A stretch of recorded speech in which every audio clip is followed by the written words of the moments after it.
To enhance a woman's figure, there are other non-invasive ways of contouring a woman's body, either by strict exercise or by wearing materials such as foam butt pads or silicone butt pads. Now, silicone butt pads are not very available, but foam butt pads are easily available and affordable.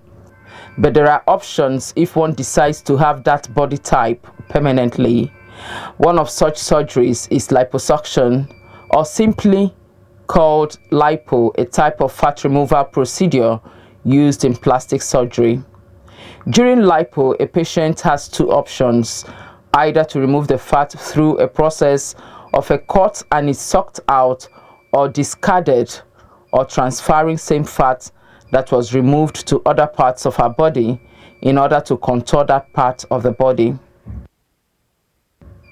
Fat transfer can be done to the hips, face, breast, butts, and other parts of the body. Many ladies have had their bodies contoured, especially celebrities who seem to be the only ones used as reference point when discussing cosmetic surgery in Nigeria. Some of them have come out to own it, while others would rather not talk about it. Our guest requested we have her identity concealed. She tells us why she opted for a permanent body. I had my body done sometime in 2019, early 2020. I felt terrible about how I looked, and my self-confidence was zero actually, like I had none at all. So, I had to save up and had it done. It was a difficult decision because I was so scared. Only a friend knew, and she was right there through it all. My family accepted it when they eventually got to see me and saw the changes. It's the first time I did something for me. I've been told I might have a second visit, although that's not a problem, as I'm more mentally and emotionally ready for it compared to my first time.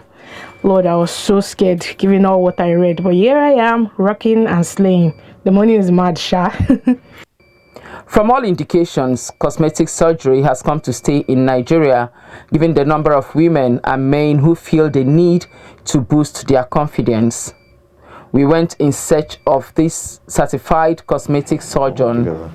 He has handled quite a number of these procedures in this his quiet, cozy facility. He says there are factors to be considered before going in for cosmetic surgery. The number one thing you worry about when a patient comes in is this patient coming for the right surgery?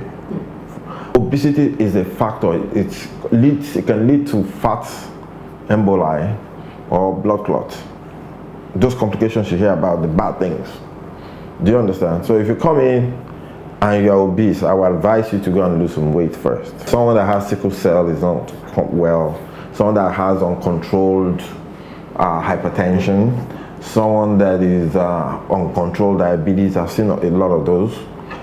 So if you have an underlying medical condition, okay, but that underlying condition is under control, yes, we can do the procedure. I use American standard for the things I do. Yeah, so that's where I trained, and that's my background. So in most states in America, the limit of fat that you should take out in a day is 6 liters, 5 to 6 liters. Okay, and that's why some people come for top-ups. So when we reach that 5 to 6 liters, we have to stop.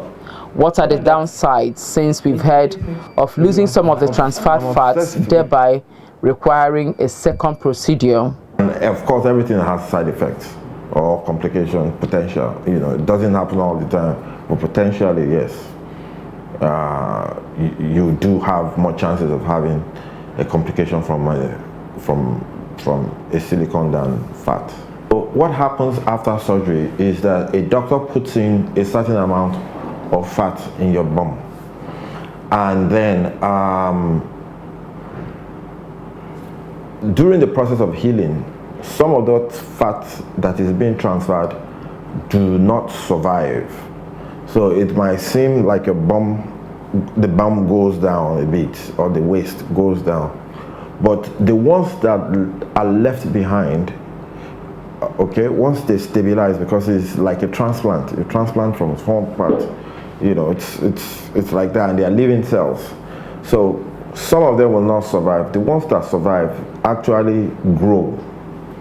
So the graph is like this. They go down, they survive, and then they grow. So if you come back at month 12 for follow-up, you'll be bigger than what you were maybe at month 2 after the procedure. A top-up happens when a lady comes and says, "Doc, I did my surgery last year and I saw my friend's butt. Her butt is bigger than mine. I want mine to be big like hers." So we have to do a procedure called top-up, which is, it means you're doing another surgery. Okay, so to enhance the effect that we did the first time. Women are not alone, as men also get abdominal liposuction, which is removing fat from their abdomen to have a flat tummy, and breast tissues removal. What do Nigerians think of cosmetic surgery? Some people feel different way about their body, especially after birth. Not really for the sake of your husband or whatever, it's for personal reasons. Sometimes most women are uncomfortable with their belly, So for me, that aspect, I will definitely, visit one day. I believe it's a personal thing, and people are allowed to make up where they feel that they are lacking. Especially the women. The women are allowed to wear things like fake bum bum if you lack one, and fake breast if you lack one. But if God has given you all the endowment, you can as well flaunt it. It's not really healthy because most times the end results is not friendly at all. I've come across so many persons that indulge into such acts, and at the end of the day, they either lose their life or they end up, not looking good at all. So I would like to advise every woman to live yourself the way God has created you. As much as its benefits are enormous, but so are the downsides, which include numbness, skin irritations, and a situation where transferred body fat gets into the bloodstream. It could result in stroke, meningitis, blindness, or even death. Sometimes some of these facilities run promos, but always remember that there's a limit to the quantity of fat that can be removed during a procedure.